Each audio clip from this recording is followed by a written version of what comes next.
السلام عليكم ورحمة الله وبركاته دمان قيارته سو دواده ومر kale iyo barnaamij kale barnaamijkan caawa insha Allah taala waxaan ku qaada dhigi doonaa cara xoog leh oo ka dhalatay kadib markii duqa magaalada Minneapolis khudbadiisii guusha uu ku soo daray qaybo kamid ah luqadda afka Soomaaliga caradan ayaa waxa ay ka imaanaysaa xisbiga jamhuuriga gaar ahaan kuwa garabka midig ee conservatives ka loo yaqaano haddii aad nagu cusub tahay subscribe to channel dahruun hor joogtay like and share the video idinka mahadcelinaya aan ku bilaabay kadib markii uu ku guuleystay mar saddexaad mayorka ama duqa magaalada Minneapolis Jacob Frey ayaa isagu khudbadiisii guusha iyo hadal jeedintiisiiba waxa qayb kamid ah uu ka dhigay luqadda afka Soomaaliga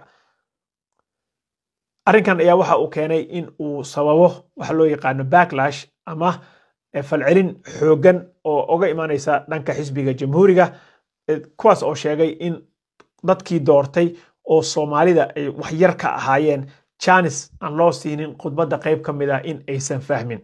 nimankan odayaasha ah ayaa iyagu sidaas la mid ah waxa aad moodaa in xoogaa cunsuriyada ay ku jirto oo dadka Soomaalida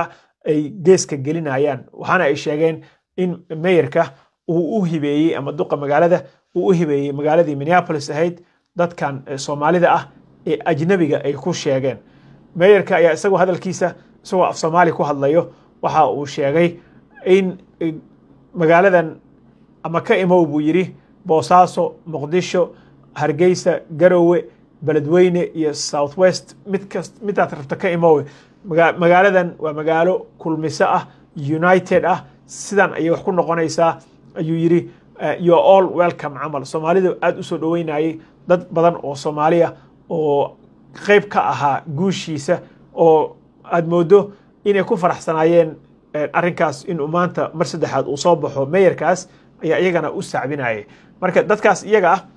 not only kaliya ma aha inay ka xanaajiyeen dadkii Soomaaliyeed oo lahaa maxaa wiilka Soomaaliga ah aad uga maartay geeska u galiseen oo uga eexateen waxa ay si gooniya uga sii xanaajiyeen oo Soomaalida ka sii xanaaq badnaa dadka jamhuuriga ah ee conservatives-ka ah nimankan odayaasha ayaa waxa ay sheegeen kuwa kamid ah oo hadlay Fox News la hadlay journalka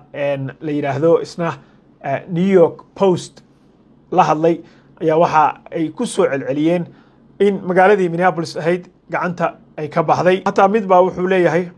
waxay ahayd buu leeyahay in qofka markii uu siyaasi uu yahay dad kooxana uu la hadlaayo ama dad magnitude fiican leh uu la hadlaayo in uu ku hadlo luqadda Ingiriiska in lagu qasbo iyaga oo u durxulayay Ilhaan iyo Umar Faatix iyo Jamaal iyo dadkaas oo af Soomaali marmar ku qudbaya markay dadka ay la hadlayaan marka siyaasiyiinta in lagu qasbay ahayd bay leeyihiin in luqad aan Ingiriis ahayn aysan ku hadli karin ay ku leeyihiin marka arrinkan isaga ah wuxuu dhaliyay caro oga timi xisbiga jamhuuriga marka mayorka oo dadka Soomaalida ah la hadlaayo wax yar aan idin daaro Assalamu alaykum Habin wanaagsan Magacayga waa Yaroub Farid duqa magaalada Minneapolis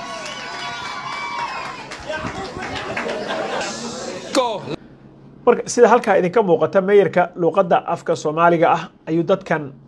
u soo baxay ugu mahadceliyay oo si fiican uu la hadlay isaga oo waliba maartay isku dhibaayo saac daqiiqad iyo in ka badan ayuu af Soomaali uu ku qudbaynayay ama uu ku hadlayay marka arrinkan iyada ah way dhibsadeen conservatives-ki baa dhibsaday mid kamid ah conservatives-kaas wuxuu leeyahay ma aqaano dhahay inta shaqada ay ka hayaan ICE isaga oo ka soo qaadaya Soomaalida inaysan sharci lahayn camal macnaha xanaaqa ka batay wuxuu leeyahay ma aqaano magnitude-ka ama numberka ICE ka jooga magaalada Minneapolis iyo inta ay shaqo ay ka hayaan laakiin whatever shaqo ay ka hayaan wuxuu leeyahay inta rabtaba ha dhamaatee kuma filla shaqada ay hayaan sababtoo ah dadkan waa in shaqo laga qabtaa buu leeyahay marka ninkaas odaga ah isagana arrinkaas uu dhibsaday oo aad buu u dhibsaday waxa Fox News iyo teamkeeda ayaa waxa ay waceen Jacob Frey iyo xafiiskiisa wax jawaabana kama aanan helin bay yiraahdeen oo arrinkan ku saabsan marka wuxuu leeyahay politicians-ka wadankan jooga waa in lagu qasbaa oo sharciga uu ku qasbaa speak English marka ay la hadlayaan dad official capacity dad number culus leh oo si official ay u hadlayaan marna ma jiri karto dhahay in dadka Amerikaanka ah oo muwaadiniin siyaasiyiintan soo doortay ay fahmi waayaan waxa ay leaderskooda ama hogaamiyaalkooda ay leeyihiin qofka Amerikaanka uu xaq u leeyahay buu ku leeyahay in siyaasigiisa uu ugu qudbeeyo luqadiisa si eray kasto oo qudbadaas kamid ah uu u fahmo marka odagii Jacob Frey ah waa lagu dhagan yahay teamkiisana wax jawaaba oo ay soo bixiyeen ma jirto wali marka waa arki doonaa insha Allah taala wixii ka soo kordha wa salaam alaykum wa rahmatullahi wa barakatuh